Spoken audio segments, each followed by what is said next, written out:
Have you ever wondered what went through the minds of the greatest scientists ever? What his life was like, and how he came about his theories, and the level of dedication he had towards his work? If you're wondering who we're talking about, here's a hint. He has a syndrome named after him. He was so great that he had his brain stolen when he died. He left along a theory that changed the way we think about the universe. His theories were said to be wrong multiple times, yet they are what influenced some of the greatest inventions ever. Until this day, his theories of relativity stand tall. He left this world with everyone appalled. He is no other than the great Albert Einstein. As a little boy, his head seemed too big for his body, and he did not babble like other children. This caused his parents to worry and take him to visit many doctors who failed to find a problem with him. Albert did not speak until the birth of his sister Marcia. It is also said that his parents told him that they were bringing home a new toy. When they brought home the baby, Albert blurted out, "Where are the wheels?" He would whisper the sentences he wanted several times before actually saying it out loud. Albert was not considered smart. Wow, can you believe that? When he would express himself, it was usually with anger. When Albert was 5 years old, he was recovering from an illness. His father wanted to cheer him up, so he gave Albert a shiny new compass, which fascinated this future genius. The mind of Albert was filled with so many questions. Little did his father know that this was the beginning of a quest to find the hidden secrets of the universe. His mother had a love for music, which she passed on to her son by teaching him to play the violin at the age of 6. He loved the violin. When he was solving difficult math problems, he would play a piece of music to clear his mind. He was never an obedient student. His bad temper once caused him to throw a chair at the tutor. In school, he was like an outsider, being the only Jew in a class of 70 children. He was subjected to insults and mean surprises on his way home from school because prejudice against the Jews was on the rise in Germany. In the classroom, it wasn't any better for Albert. The teachers made the children memorize and repeat facts, which Albert found boring. He wanted to ask questions and learn by himself, which the teachers found rude. He received good grades in school, but his teachers still found him infuriating. Uncle Jacob was an engineer and inventor, and he made Albert spend days trying to solve problems. He was later amazed by how fast his nephew grasped some of the most difficult concepts. Later, he realized that Albert loved doing the sums, so he introduced him to the family business of electricity and magnetism. Max Tummold, a family friend, would give Albert textbooks of all sorts, which Albert devoured as though they were novels. When Albert was 15 years of age, the family business was suffering, so the family had to move to Italy. Everyone except Albert, who stayed back to finish high school. With his family gone, Albert was even more depressed, and he quit school. Some sources say he was expelled. He then moved to Italy, where his father encouraged him to learn about the family business, but he later enrolled in the physics program at the Swiss Federal Polytechnic Institute. He continued to be a troublemaker, skipping classes, annoying teachers, and even setting off explosions in the lab. However, he still continued to read about the latest discoveries in the science world. He became more social and fell in love with his future wife, Malevo. His main goal was to finish college and get a job as a professor, but his behavior made teachers refuse to recommend him for any teaching position. After a lot of trouble, he got a job as a patent clerk, which gave him the opportunity to read and prove the works of other scientists. This allowed him to not make the same mistake the others made when conducting his experiments. Albert was such an advanced human being that he did not need a lab to do his research because all it took place in his head. Although concentrated all of his energy on making the biggest scientific breakthrough of the 20th century, the problems bothering other scientists were that of electromagnetic theory, equations that describe how electricity, light, and magnetism work.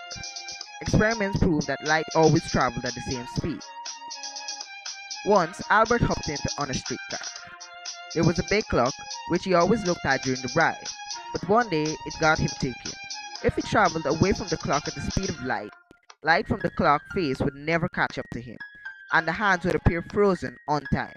However, if he traveled at the speed of light while wearing a watch, the timepiece on his wrist would be moving with him. With him? At the time speed and would appear to tell time normally. This was the beginning of his big idea, the principle of Relativity. Relativity means comparing one situation or object with another. In Albert's case, how things appear in relative to the person looking. After the idea came to Albert, he wrote a paper on a special theory of relativity, in which he argues that the speed of light and Newton's law does not change. Also, the only element that changes is time. Example, if you are traveling at the speed of light, time stands still. Space and time are connected as one. Space, time. So how did physics community react to his theory? Any guesses? They just ignored his work because they found it difficult to imagine, and it also went against common knowledge. Other scientists started to pay attention to Albert's theories. Finally, they proved them on small scales in labs or used them to further their own theories. In 1909, he got a job offer to teach at the University of Zurich. As a teacher, he made very disorganized but enthusiastic, which encouraged curiosity in the students. He then got a new job at the University of Prague, where his colleagues were none other than some of his scientist heroes. Everything in his life was going well except for his relationship with Maleva. Albert was later offered a position at the Polytechnic where he and Maleva fell in love. This, however, changed nothing. Albert instead spent more time traveling and working. In 1944, Albert was given another job just to think and work on his ideas at the University of Berlin in Germany. Can you believe that? Being paid to work on your ideas, well, after all, it was Albert Einstein.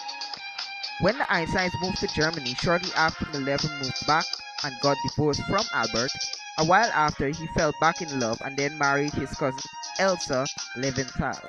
Divorces can be tragic, so Albert threw himself into work and came up with the theory of relativity. The special theory of relativity to Albert weeks to figure out, but the general theory had taken him about 9 years. The theory of relativity was proven right, and the news spread like wildfire. Albert became an overnight sensation, creating headlines that read, New Theory of Universe, Revolution in Science, etc. At first, Albert hated the fame and giving interviews, but with the support of his new wife, he came to like it. Journalists would have no idea what he was talking about. All that mattered was he was in their magazine. Many people came to greet Albert on his first visit to America after winning a Nobel Prize. Parades were kept in his honor. Albert was famous everywhere except his home. World War I was going on in Germany and there was major bloodshed. Most people blamed the Jews for their problems, but Albert never denied the fact that he was a Jew. When Adolf Hitler and his Nazi party was on the rise, they tried ridding Germany of all Jews. They sent threats to Albert and also burned his work. Albert and his family had to move to the United States. When World War II broke out, Albert received information from that German scientists were building an atomic bomb. He urged the President of the United States to build one first. They did, and dropped it on Japanese states, killing more than 100,000 people. This took a toll on Albert's mind, and he regretted his decision for the rest of his life. In his later years, he pursued peace, and his heroes became those who used non-violent methods for change. His last ideas were focused on the theory of everything, something that would bring together the world of physics. Albert's theory of relativity goes as follows. Albert's desire was to look for the unifying principle of that would explain all of physics. The idea of gravity was based on the theory of relativity. Newton gave explanations on gravity and how planets move with the universal law of gravitation, but that did not explain why objects have gravity. Albert reimagined space and time as coming together as space, time, or fabric that bends or curves.